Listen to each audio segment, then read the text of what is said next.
Hello दोस्त। कुछ शुरुआत किया था जिसमें आपका जनरल साइंस के प्रश्नों के लिए, तो कुछ लोग बोले कि प्रश्न जनरल साइंस की तो अच्छी है, लेकिन साथ साथ हमारे ऑफिशियल जो प्रीवियस ईयर एग्ज़ाम है उसको भी कराते चलिए। तो चलिए, यहाँ पे 27 अप्रैल 2016 एनटीपीसी एग्ज़ाम से लिया हुआ क्वेश्चन है, प्रीवियस ईयर क्वेश्चन। लेकिन कुछ लोगों का अभी भी ये समझ में नहीं आ रहा है, बोलते हैं कि वीडियो इस चैनल पे नहीं है। तो दोस्त मैं बता दूं, रेलवे के प्रीवियस ईयर का कम से कम 1500 क्वेश्चन है। ध्यान देने वाली बात है, किसी को मालूम नहीं है, और मालूम नहीं है तो क्वेश्चन पूछते रहते हैं। तो इसके लिए दोस्त मैं बता रहा हूँ, पहले से ही हमारे चैनल पे सारा का प्लेलिस्ट बना हुआ है। यानी रेलवे प्रीवियस ईयर क्वेश्चन का प्लेलिस्ट अलग है, जनरल साइंस का अलग है, रीजनिंग का अलग है, मैथमेटिक्स का अलग है, और साथ में अगर कहें तो कुछ टेक्निकल टर्म के लिए अलग अलग, एलपी की साइको के लिए अलग है। सभी एग्जामों का सारा प्लेलिस्ट अलग है, इन्फॉर्मेशन की वीडियो के लिए अलग है। सारी वीडियो का प्लेलिस्ट अलग अलग बनाया हुआ है, इसलिए इसका डिस्क्रिप्शन में कुछ लिंक मिल जाएगा, नहीं तो आप चैनल में जाके अपने प्लेलिस्ट को देख सकते हैं। कुछ लोगों को क्वेरी आता है कि प्लेलिस्ट कैसे देखें, तो उसके लिए भी थोड़ी सी मैं इंक्वायरी दे दूं। कोई भी चैनल पसंद है या जो आपको इन्फॉर्मेशन चाहिए, मैं अपना रेलवे लाइफ की नाम की बात बता रहा हूँ। तो रेलवे लाइफ सर्च करूँगा तो मुझे ये चैनल पहले दिख जाएगा। इस चैनल को ओपन करते ही इसके बारे में हमें क्या करना है, देखिए ऊपर में हमारे पास सारा डिटेल आ रहा है। देखिए यहाँ पे होम पेज है, यहाँ पे वीडियो है, यहाँ पे प्लेलिस्ट है। इसी प्लेलिस्ट की हम बात कर रहे हैं, जिसमें आप जाएंगे तो सारा प्लेलिस्ट इकट्ठा मिल जाएगा। जैसे हम अगर इसे ओपन करते हैं तो ओपन करते ही सारा प्लेलिस्ट अलग अलग आपको अलग अलग टर्म में दिख जाएगा। तो देखिए मैं एक एग्जाम्पल अगर देना चाहूँ, कुछ लोगों का है कि रेलवे का प्रीवियस ईयर क्वेश्चन नहीं है, तो देखिए यहाँ पे आपका रेलवे का प्रीवियस ईयर क्वेश्चन है, यहाँ जीके से रिलेटेड है, यहाँ एनटीपीसी का जितनी भी इंफॉर्मेशन है उसकी वीडियो है। कुछ लोग कहेंगे कि साइंस का क्या है, तो बेसिक इन्वायरमेंटल से रिलेटेड इतना है, जीडीसी से ये क्वेश्चन है। इसके अलावा भी अगर और भी देखना चाहेंगे, देखिए हमारे 1 मिनट मैं यहाँ इसको एक बार मैं ला दूँ, आपका प्लेलिस्ट में हिल गया। इसके बाद अगर इलेक्ट्रिकल स्टडी मटेरियल यहाँ देखेंगे, जनरल साइंस यहाँ है, साइको टेस्ट से रिलेटेड यहाँ है। इसी तरह अगर इलेक्ट्रॉनिक्स से आप विश्वास रखते थे, इलेक्ट्रॉनिक्स की वीडियो यहाँ है। उसके अलावा इंजीनियरिंग ड्राइंग से रिलेटेड 8-10 वीडियो है, उसका यहाँ पे है आपका। इसी तरह आपका जीके का क्वेश्चन चाहते हैं तो यहाँ पे है। इसी तरह के टोटल आपके इन्फॉर्मेशन से लेके टोटल इन्फॉर्मेशन इस चैनल पे दिया गया है। कुछ लोग कहते हैं कि नहीं है। तो चलिए 27 अप्रैल 2016 के बारे में हम करते हैं बात, जिसमें केवल इस प्रश्न तो यहाँ सारे मिलेंगे, 100 के 100 मिलेंगे, लेकिन उसमें से हम क्या लेके चलेंगे, जनरल साइंस की प्रश्न, जो आईटी का भी, उसमें कंप्यूटर साइंस भी इंक्लूड करते हुए इसको आगे बढ़ाते चलेंगे जल्दी से, तेज़ से। तो यहाँ पे आंसर तो हमें पता ही है, इस एग्ज़ाम की खासियत है कि इसमें हमें आंसर मिल जाती है। तो मैं 27 अप्रैल का प्रश्न नंबर 1 से शुरू करता हूं, जिसमें आप इसको थोड़ा सा व्यवहार कर दूं। जिसमें पहला प्रश्न हमें 2 नंबर पे मिलता है, जिसमें मेमोरी का आकार और प्रदर्शन के आधार पर किस प्रकार के कंप्यूटर को बिग आयरन के रूप में जाना जाता है। तो आंसर देखिए सी दिया हुआ है, और बिल्कुल मेन फ्रेम मेमोरी के आकार पे होता है। कई लोग इसे सुपर कंप्यूटर कर देते हैं, लेकिन सुपर कंप्यूटर में ध्यान देने वाली बात है, मेमोरी की नहीं, प्रोसेसिंग के आधार पे सबसे बड़ा कंप्यूटर होता है। इसलिए ध्यान दीजिएगा, दोनों में डिफरेंस है, और इस डिफरेंस को आप समझ सकते हैं। अगला हमारे पास 5 नंबर प्रश्न आएगा, जिसमें प्यूटरी कौन सा, हाँ, हार्मोन से पिट्यूटरी ग्लैंड से रिलेटेड प्रश्न है। देखिए प्रश्न नंबर 5, निम्नलिखित में कौन सा हार्मोन इस ग्लैंड द्वारा स्रावित नहीं किया जाता है। तो हम ध्यान से जानते हैं, देखिए TSH आप जानते हैं इसको, थायराइड स्टिमुलेटेड हार्मोन, ये आपको निकलता है पिट्यूटरी ग्लैंड से।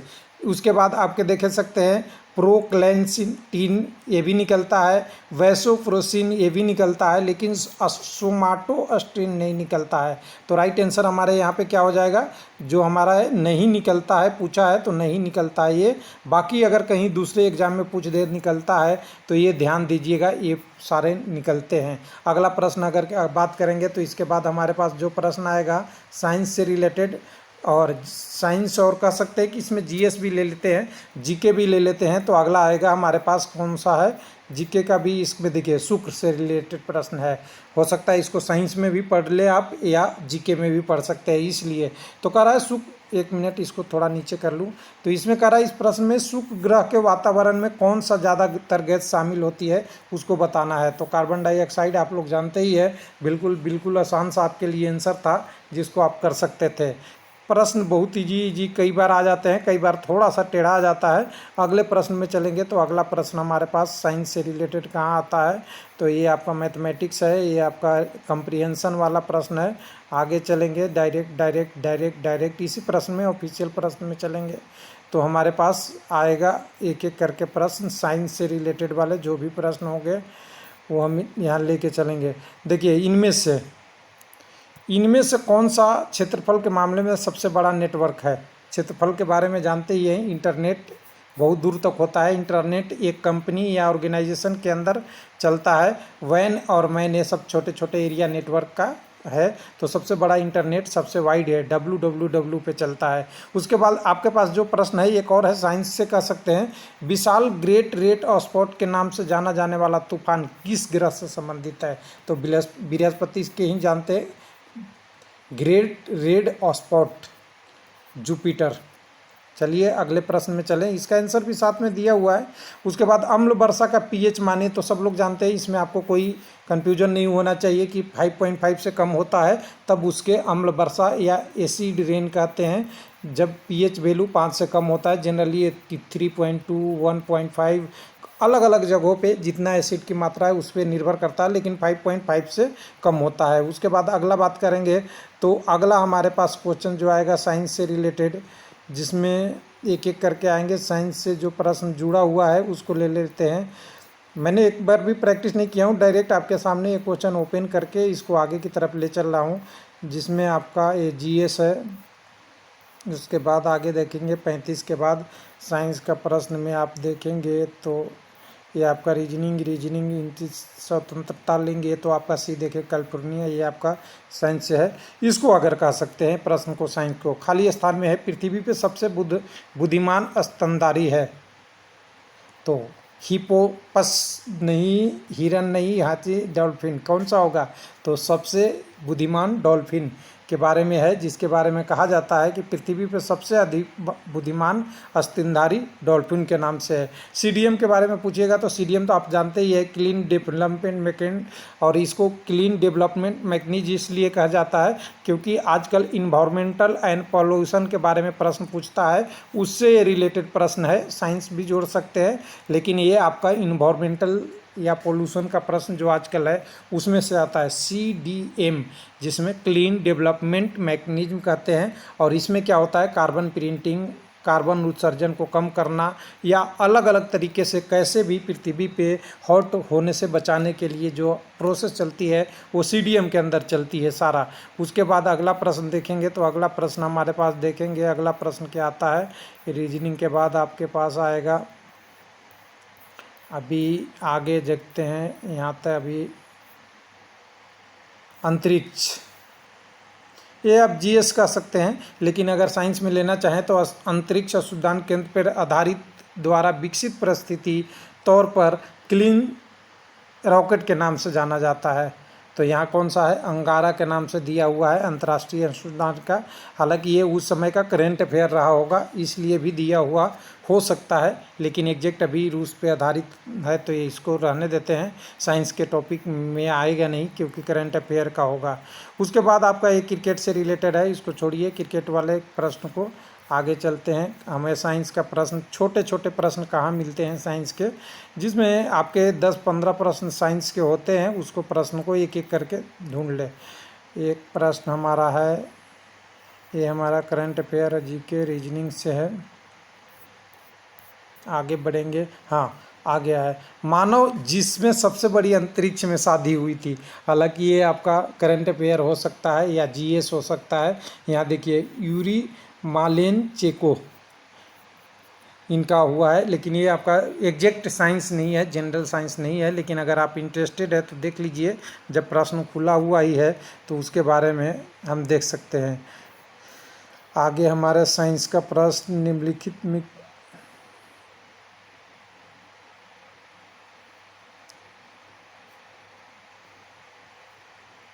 रीजनिंग, साइंस को रीजनिंग बनाया। आगे प्रश्न में बहुत कम है, देखिए अगला है हमारे पास परमाणु रिएक्टर से। परमाणु रिएक्टर में विखंडन प्रक्रिया के दर नियंत्रित करने के लिए खाली स्थान का प्रयोग किया जाता है, जो खुद ही विखंडन के बिना न्यूट्रॉन अवशोषित करता है। ये तो आप लोग को पता ही होगा। कैडमियम को किसके लिए नियंत्रण करने के लिए यूज किया जाता है। डीटीओ भी कई जगह डीटीओ भारी जल भी यूज किया जाता है। ग्रेफाइट आपको अलग के लिए भारी जल ऊपर दिया हुआ है। तो यहाँ पे क्या है, डी है कि परमाणु रिएक्टर में विखंडन प्रक्रिया को नियंत्रण करने के लिए, यानी न्यूट्रॉन को कंट्रोल करने के लिए कैडमियम की छड़ यूज की जाती है। उसके बाद आपका एक और प्रश्न साइंस से है, जिसको आप देख सकते हैं आराम से, जिसमें देखिए 65 नंबर प्रश्न है, खाली स्थान, लेकिन इंग्लिश में है। इज मोस्ट इलेक्ट्रोप्लेटिंग एंड खाली स्थान is most electronegative element third periodic median table कौन सा है। तो अल्युमिनियम और क्लोराइड।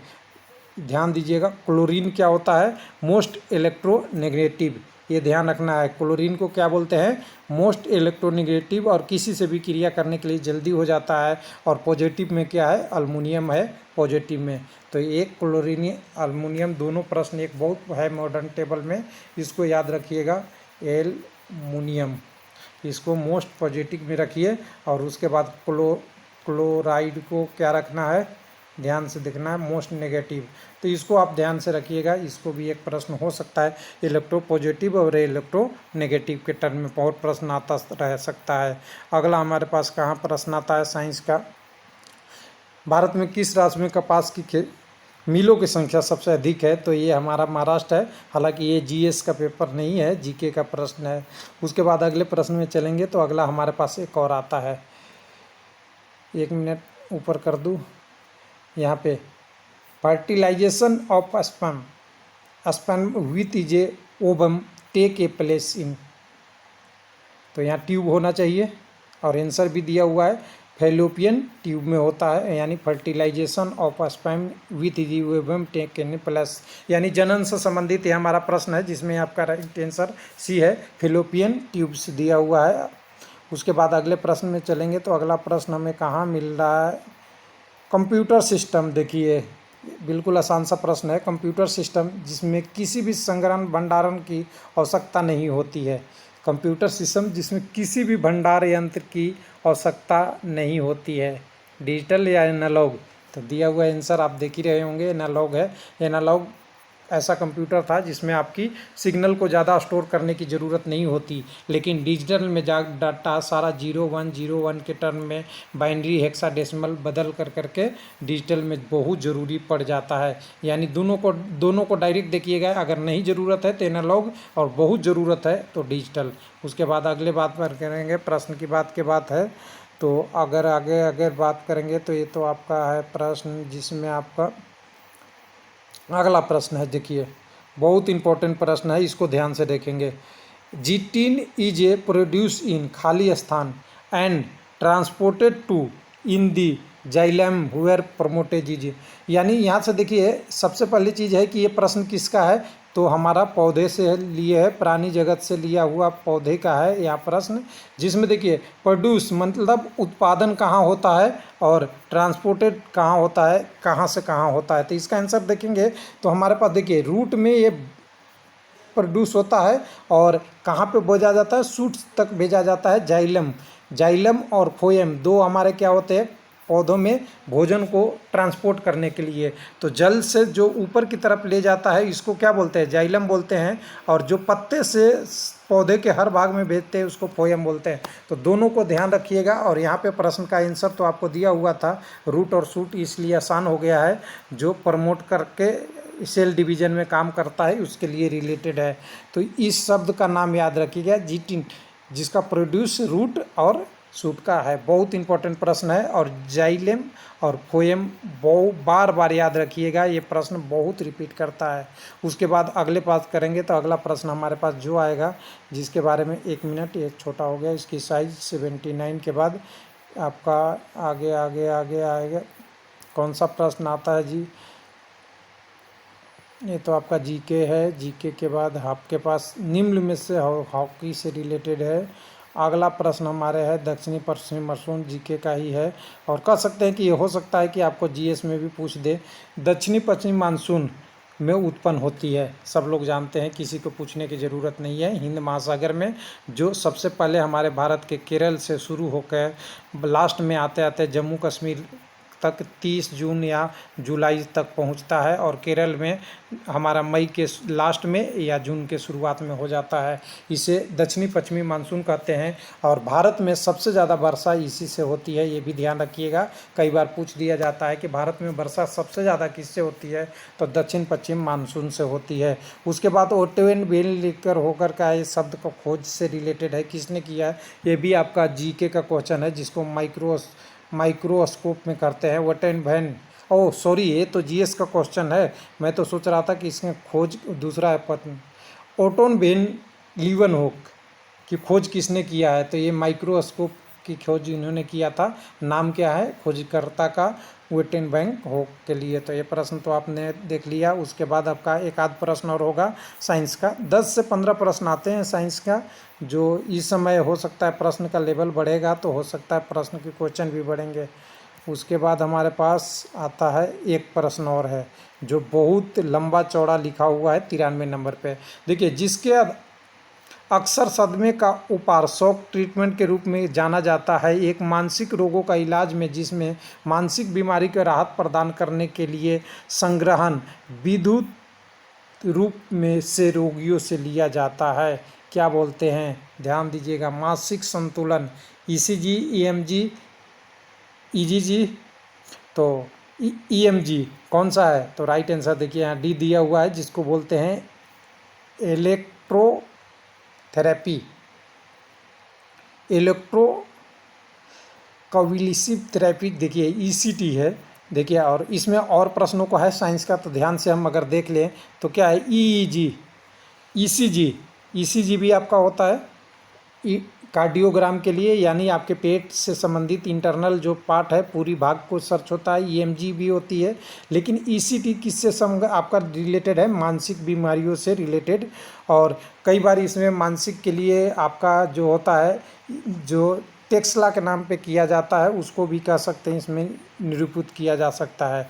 अब आगे देखेंगे तो इसमें बहुत ज़्यादा प्रश्न नहीं होने वाला है, क्योंकि एक आध प्रश्न और ज़्यादा से ज़्यादा हुआ तो एक प्रश्न और है, जिसमें आपके दिया हुआ प्रश्नों को एक मिनट 97, तो 97 में देखेंगे खाली स्थान, इलेक्ट्रॉनों के समान संख्या वाले परमाणु अनुआयन होते हैं, समान, तो क्या बोलते हैं, आइसो इलेक्ट्रॉनिक।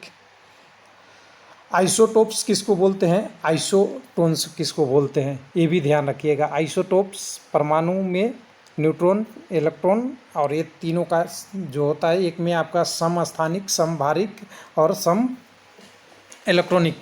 तो ये सम इलेक्ट्रॉनिक के लिए है, जिसमें इलेक्ट्रॉनों की संख्या समान होती है। आइसोटोप्स आ गया तो ये ध्यान रखिएगा, और आइसोटोनस को भी ध्यान रखिएगा। तीनों पूछता है प्रश्न, कई बार आपको बार बार ये प्रश्न आते हैं। अब लास्ट हो गया, इसमें 100 प्रश्न ही थे और 99 के बाद 100 प्रश्न यहाँ पे समाप्त होते हैं। यानी देख सकते हैं इस प्रश्न में 10-15 प्रश्न थे, और 15 प्रश्न में 2 और 3 प्रश्न मुझे दिखा कि थोड़े से इम्पोर्टेंट बहुत ज़्यादा हैं, और 2-3 प्रश्न डिफ़िकल्ट भी दिखे, बाकी प्रश्न आप इजी कर सकते हैं। तो ये था पूरा डिटेल। तो इसलिए अगर आप जानते हैं कि अगर आप स्टडी कर सकते हैं साइंस, तो साइंस बहुत डिफ़िकल्ट नहीं है, ऐसे ही प्रश्न आते रहते हैं। और ये एक और ध्यान देने वाली बात है कि इन सारे प्रश्नों को अगर आप करते हैं तो आपका स्कोर अच्छा होता है। थैंक यू, धन्यवाद।